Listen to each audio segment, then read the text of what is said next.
किती वर्ष झाले तुम्ही वारीला येता? 3 वर्ष झाले.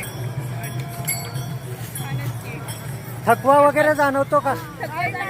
उल्हास येतोय. हा ना. बरं तुम्हाला कसं वाटतंय वारीत येऊन? छान वाटतंय. खूप जास्त. पहिल्यांदा आलात? नाही, मागच्या वर्षी पण आलेलो, पण आम्ही पालखी घालवायला फक्त पुण्यापर्यंतच जातो. पुण्यानंतर अच्छा, पालखीचं प्रस्थान होतं त्यावेळेस दर्शनासाठी येतात. प्रस्थान झालं आळंदीतनं की आम्ही पुण्यापर्यंत पालखी घालवायला पायी चालत. पालखींचं दर्शन झालं माऊलींच्या पादुकांचं? नाही, आता पुढे गेल्यावर पुण्यात उद्या नानापेठमध्ये मुक्काम असेल, तिथे खायचं. पहिला मुक्काम कुठे असतो? आता तिथे पुण्यात असेल ना नानापेठला, तिथे घेणार दर्शन. ओके.